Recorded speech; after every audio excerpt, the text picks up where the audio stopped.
was 1978, and it was determined that I had endured sufficient trauma to carry out my first trial run operation.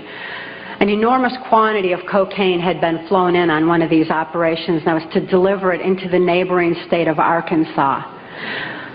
By that time, Bill Clinton's drug operation was in full swing. He was governor of Arkansas, and I delivered this cocaine to a remote airport in Ouachita Forest, which I've since identified as Mena Airport. I also delivered a little packet of information and a small quantity of cocaine, a personal stash from J. Bennett Johnston, to Bill Clinton. I delivered it to Bill Clinton, and he cut out 2 lines of the coke, and he did inhale.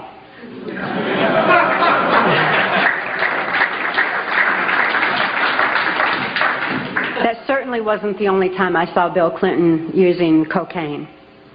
My sexual experience with Bill Clinton was extremely limited, in spite of the fact that I was a sex slave. It was my experience that Bill Clinton is bisexual, leaning far more towards a homosexual end. All I've ever seen him involved in was a homosexual activity, with very limited experience with him myself. Whereas my experience was much more prevalent with Hillary Clinton, because Hillary is also bisexual, leaning more towards a homosexual end, and it was she who accessed my sex programming to fulfill her perversions. People have all kinds of belief systems, and I'm sure each and every one of you has various and different belief systems as well. Regardless of what your belief system is, it is imperative that you know that these criminals are people. They are within our realm to affect. They need to be held accountable for their actions and their crimes against humanity.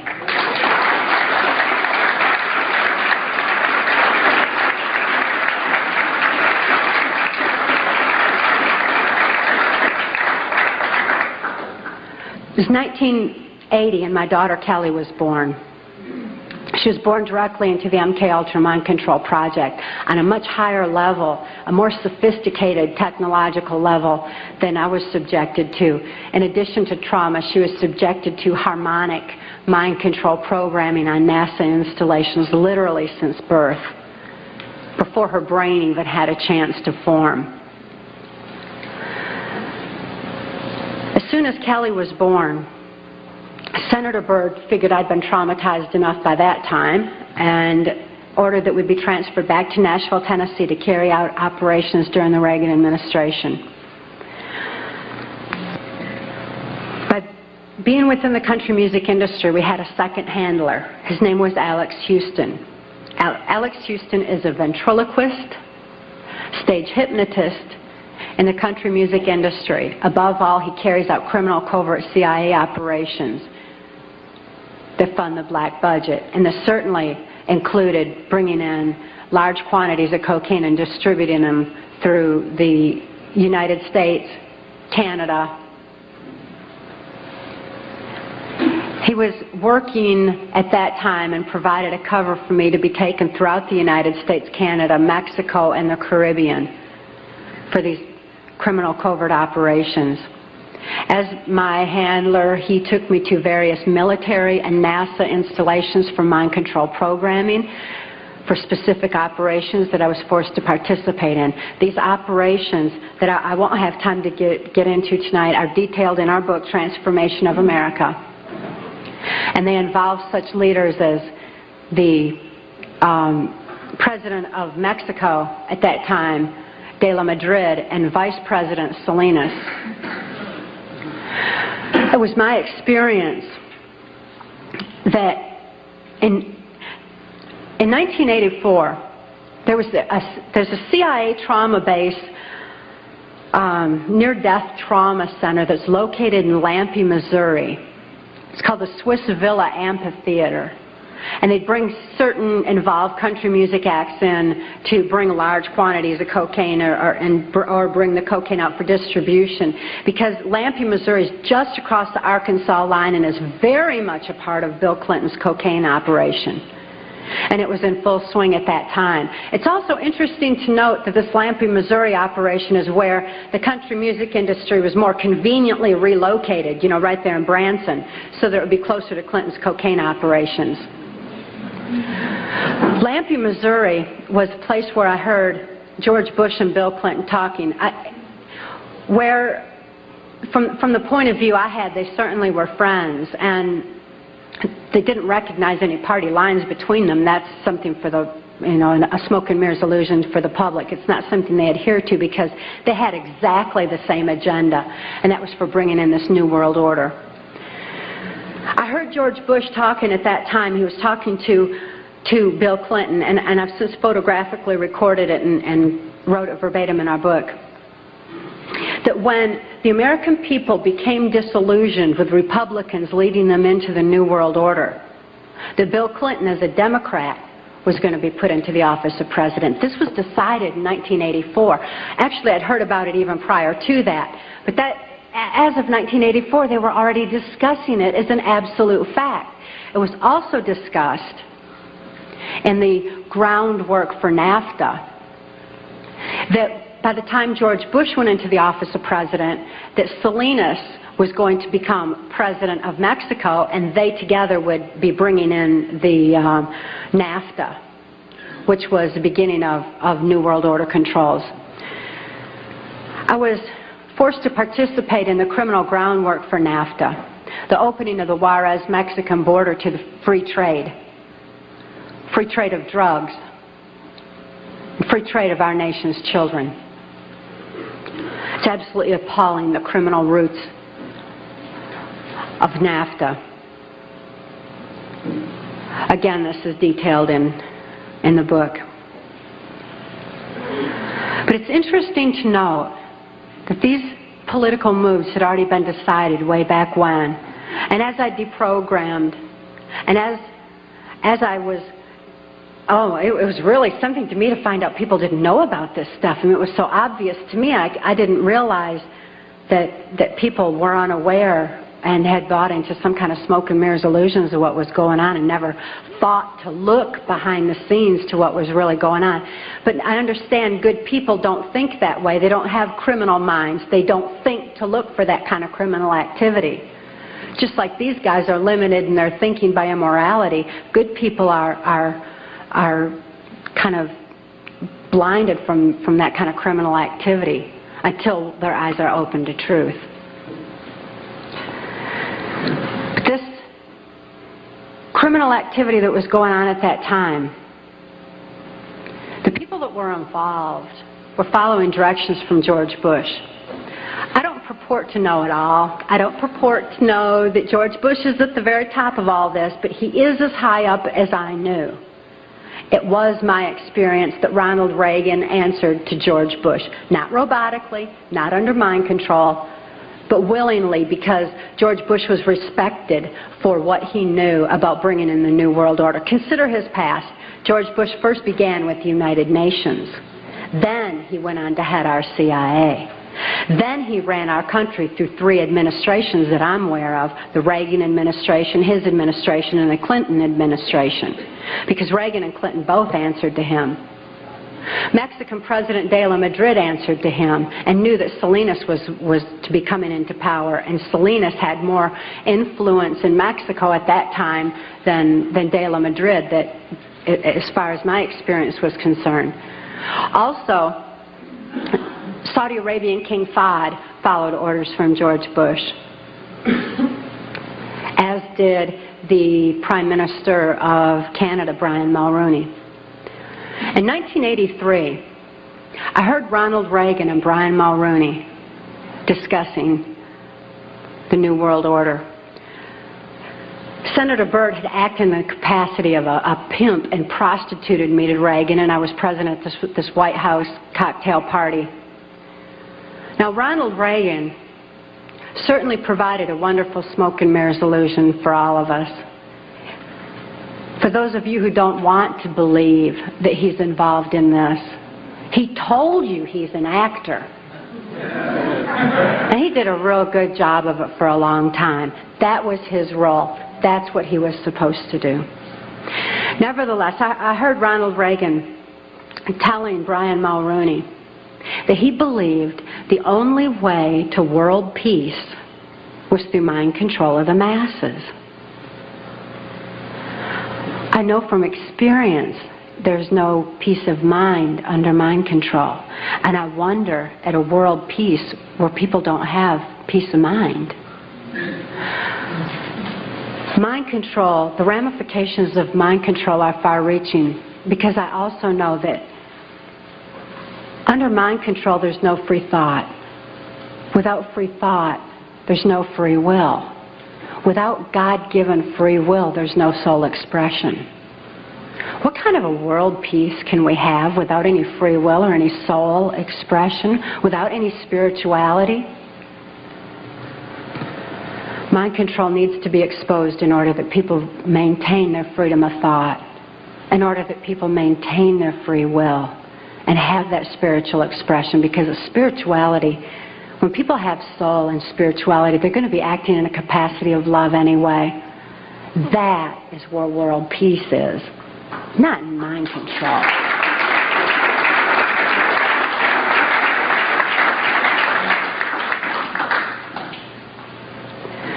By 1988, I'd been forced to participate in numerous operations against my will, all of which I certainly would never have done.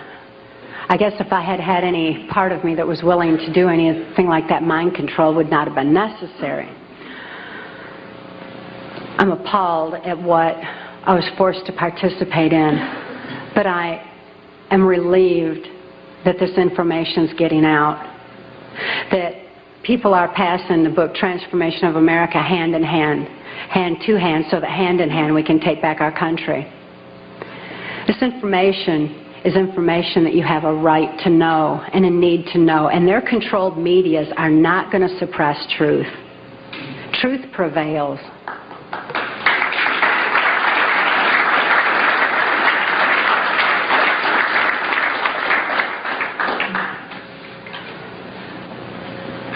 In 1988, Mark rescued my daughter Kelly and I.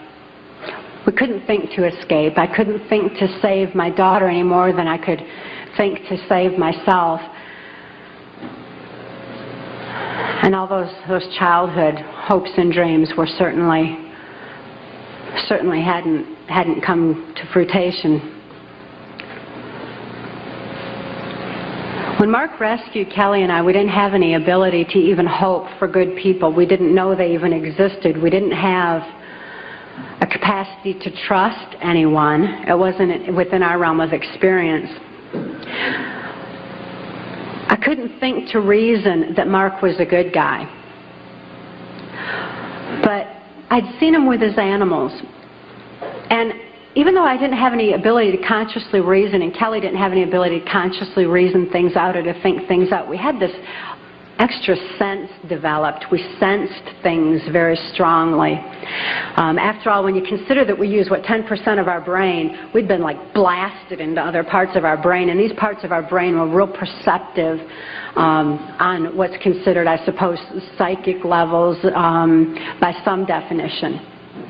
When we had a sense for things, kind of like the animals did. And we noticed that the animals loved Mark. He had these raccoons that he'd rescued. He had 3 raccoons, and they all loved him, and they hugged him, and they wrapped their arms around his neck, and they patted on his face and kissed him. And, that was really a neat thing for us to see, because we had only seen our animals abused.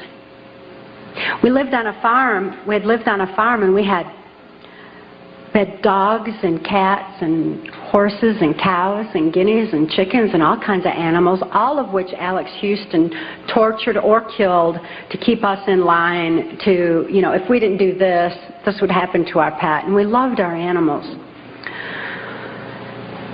Please bear this in mind, that people who abuse children oftentimes abuse animals. If you see someone abusing an animal, keep your eyes open, look further, make sure those kids are safe. I've never seen an exception to this rule. Not that there's not one out there somewhere, but I've never seen an exception to it. So it was very telling to us that these animals loved Mark. Additionally, when he came in and rescued us.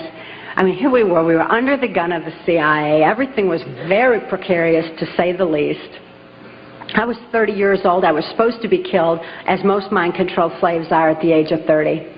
Besides, I was considered too old for sex by that time, so I was supposed to be wiped out. But Mark came in and rescued me from certain death and rescued my daughter from a fate much worse than death, and took the time to rescue our animals. He packed up all those cows and horses and guineas and chickens and loaded them up on these different trailers and everything and brought them to safety as well. This had a profound impact on Kelly and I. We certainly developed an ability to trust right there and then. Mark took us to the safety and serenity of Alaska. Since we were safe for the first time in our lives, experiencing love for the first time in our lives, memories of our past began flashing on our mind's screen. As these memories flashed, and I started to remember what had happened to me and to my daughter, particularly during the Reagan Bush administration, I became enraged. I was enraged at what my daughter had been through, the tortures I'd endured, and what the plan was for humanity as a whole. I'd have been blinded by that rage, immobilized by that rage, if it weren't for Mark's wisdom in telling me that the best revenge is total recovery. Because through total recovery, by photographically recording all those events, I could expose these people for exactly what they are, for what their plans are, for what I witnessed behind the New World Order. Be able to get help for my daughter, who was in desperate need of help at that particular time. So I began writing out my memories. By writing out my memories, I used a different part of my brain than verbalizing. It bypasses emotion. Bypassing emotion was very necessary for logically making the incomprehensible comprehensible, for understanding and grasping what had happened to us and what could be done with that information. Kelly was not so fortunate. Because of the harmonic programming that she'd endured, remembering the traumas and deprogramming the program did not allow her access to all parts of her brain as it did me. She still needed some technological equipment to help her recover. She needed to actually have those neuron pathways vibrated back open with harmonic equipment. Therefore, she went into Humana Hospital in Anchorage, Alaska, in an intensive care unit. She suffered horribly at that time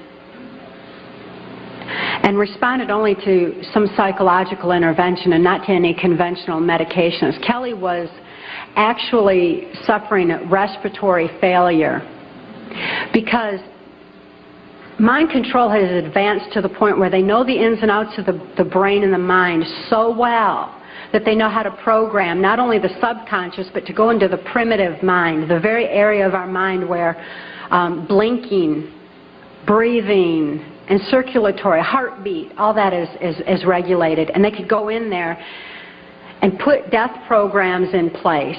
In my daughter's case, it was respiratory failure, so that in the event that she ever had cause to remember, which they never expected could happen, but in espionage, that can happen. We've heard of that, where the brainwashed and where they have the memory accessed.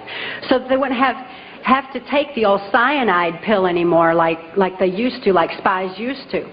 Instead, they would just simply go into respiratory failure, circulatory failure, and no information would be released at all. There was no chance of the information getting out that way. Since my daughter was being raised to be, was genetically and mind controlled, being brought up to be in espionage, she had that program in place and it went into effect. Because of the medical attention that she needed, she became quickly thrust into the illegal and immoral custody of the state of Tennessee, where she remains today. The violations of laws and rights that proliferated in her so-called legal case were extensive. We had one clean district attorney that went in and told the judge that he was violating constitutional rights and human rights in my daughter's case, and cited law after law after law, and the judge interrupted him and said, but laws do not apply in this case for reasons of national security. This certainly raises a question. What does national security have to do with a documented, validated, and proven rape and molestation of a child's mind and body?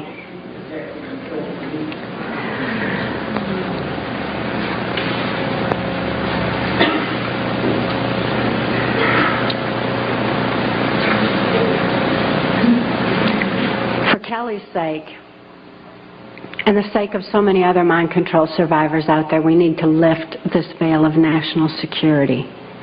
We need to repeal the 1947 National Security Act.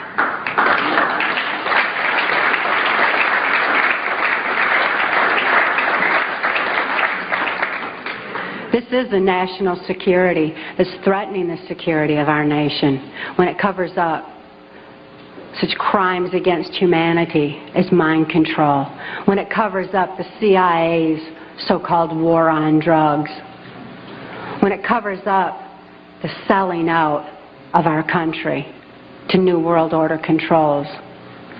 That's a national security that has nothing to do with the security of our nation. This national security has kept information pertaining to mind control for all of you for far too long. We've got to get this information out. We've got to arm others with knowledge on mind control, because knowledge is our only defense against mind control. We need to get this information out in detail so that we can all be more effective in our particular areas of taking back our country and ultimately taking back our world, for Kelly's sake, for the sake of all the other mind control survivors and victims that I know are out there. There's many, many of them. And for the sake of humanity as we know it. It is truth that sets us free. Please help us spread the word. Thank you.